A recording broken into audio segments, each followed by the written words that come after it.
Come on into the library. It's a place where I love to be. Look in a book, here's a story for you. Who makes stories when the day is through? Who makes stories when the day is through? Story makers, working through the night till the rising sun. Story makers, stories are fabulous, stories are fun. Milton Wordsworth, Shelley and Jackson, working through the night till the rising sun. Story makers, stories are fabulous, stories are fun. Come and be a story maker.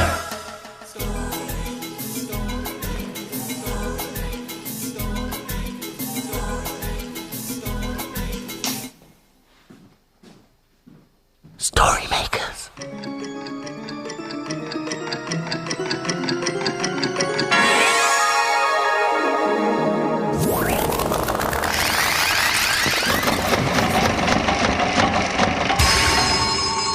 Story makers. it's midnight. Hello. Has everybody gone? The sun is down, the stars are bright. Story makers come out at night. Milton Wordsworth, story maker and magical maestro, at your service. You know, I was listening today and some of the children said they were going to a fancy dress party. Oh, fancy dress. Oh, is that when people wear their fanciest clothes? No, Jackson. It's a party where you dress up as someone else. That's right. Well done, Jelly. Can we have a fancy dress party? I'm sure that could be arranged. There you are. Wow. Can you guess who they are? Well, Jelly's got a beautiful dress and a tiara. I'm a princess. What about Jackson? Well, he's got a stripy shirt and a funny hat that I recognise. Oh, it's easy. I'm a pirate. Oh, brilliant. A life on the ocean wave. Oh, must go. I've got treasure to find. Okay. Well, I've got a splendicious idea. Perhaps you'd like to hear it, Jelly. Oh, I'd love to. What say we make a dressing up story?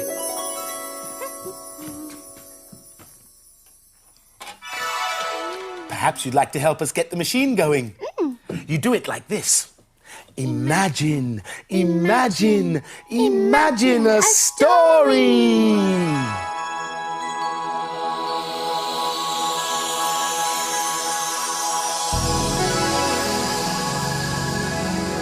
It's a playbook.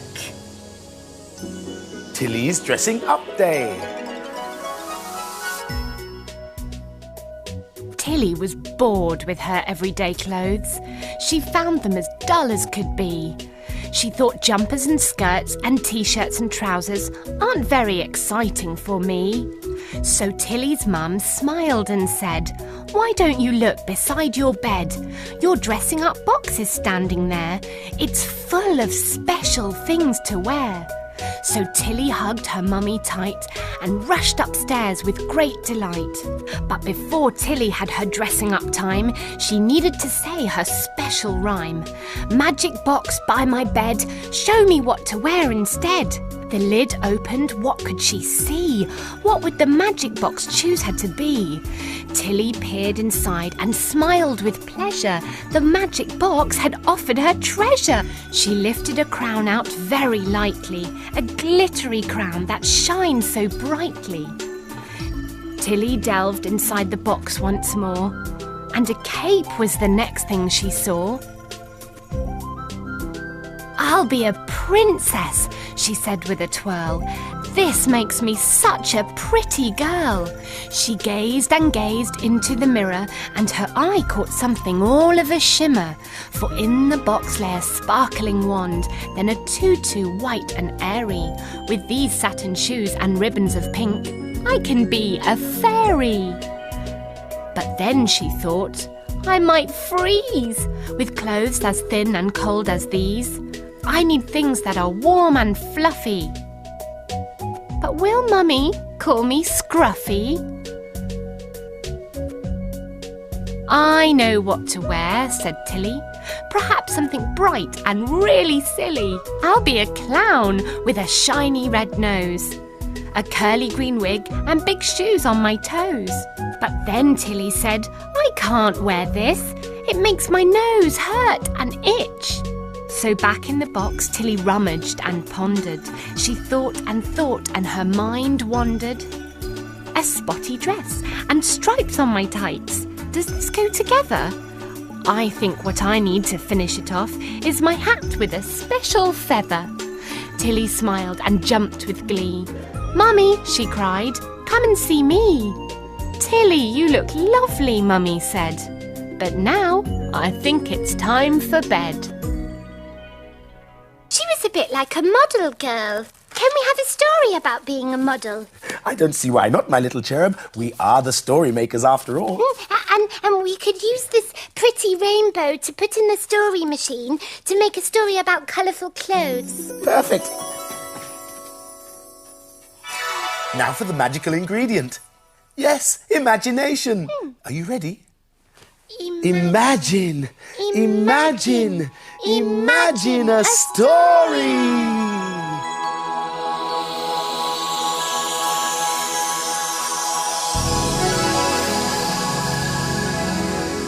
It worked! It's a blue cow story. Blue cow becomes a model. In a field not far away is a herd of cows grazing quietly. One of the cows is most unusual. Blue cow wonders about the big world beyond her field. One day, Blue cow was munching grass when an advert showing beautiful and colourful clothes blew into the field. I wonder what it would be like to wear clothes like that. She's off again, said the other cows. So Blue cow caught the bus that stops beside her field. I'd like a return ticket to a fashion show, please. There you go, madam. Hold very tight. And they set off for a very fashionable place.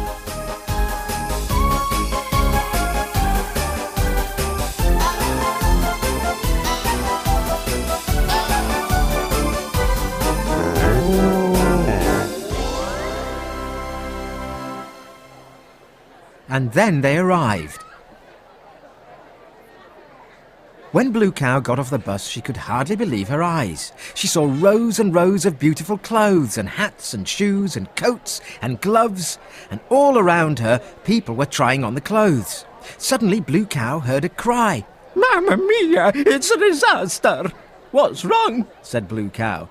I'm Giorgio Ciocci, the designer. The famous catwalk model Meow Me Candle cannot come today. I need another model. Oh, can I help? Said Blue cow.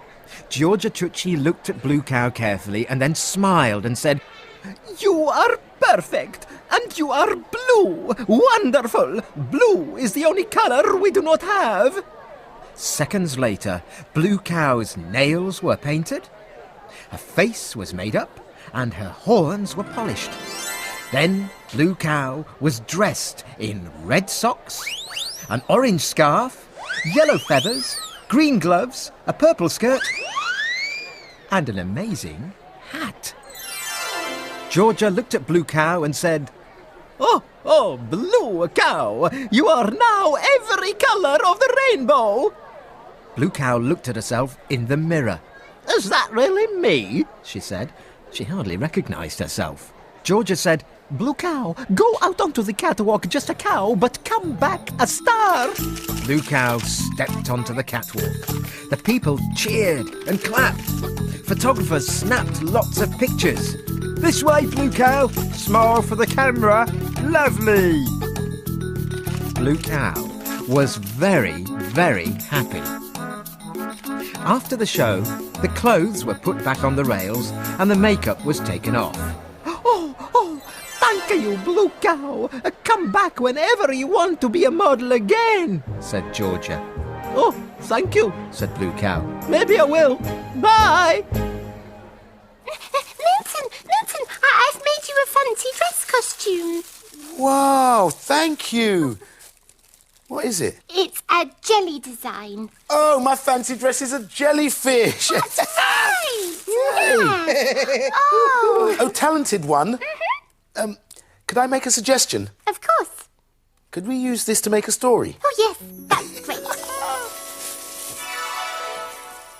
Imagine, imagine, imagine a story!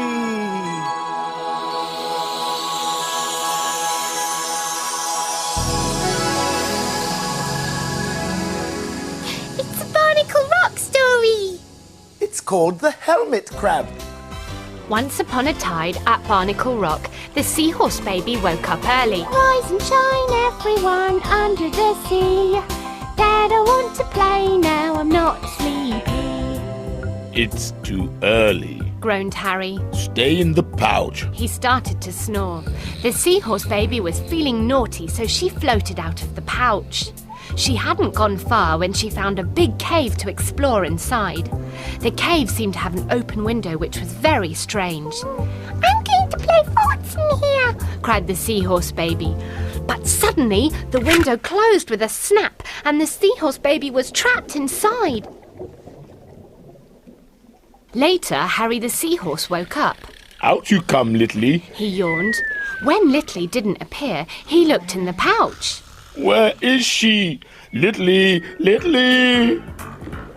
What's up, Harry? Said Ellie, appearing from amongst the seaweed. Littley has gone.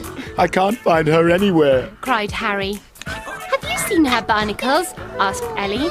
No, we've only just woken up. Chimed the Barnacles. Maybe Electra has seen her. No, I haven't seen her anywhere. Sparked Electra. I've just woken up too. What's that? Harry spotted the strange shiny object on the seabed. Ellie looked puzzled. Is it some sort of crab? Wait a minute. I can hear something. Said Harry. A muffled cry came from the object. It's Littley. Cried Harry. What's up? Papa Clam appeared from under the sand. It looks like Littley is trapped in the belly of a giant crab. Ellie wailed. Ha! Papa Clam guffawed. That's no crab. It's, now, let me think. It's, a helmet for one of those motorcycles. The people up top put helmets on their heads so that if they fall off their bikes, it don't hurt so much. But how do we open it? Cried Harry. My Littley's trapped in there. Well, we'll need quite a strong fish for this. Hold on a minute. Gruff! What's all that kerfuffle? Grumbled Gruff. Littley is trapped, and you're the strongest fish. We need all your help. Said Papa Clam. With one mighty nose shove, Gruff pushed open the helmet and the well seahorse done. baby popped out. Thank you, Gruff. She sighed. You mustn't go off without me. Said Harry. You're too little. Sorry, Dad. She whispered. Oh, we finished that story just in time for all the story makers. And princesses. And the pirates. Hidden away. The dawn is upon us. The morning is nigh. We've made our stories, and we bid you goodbye.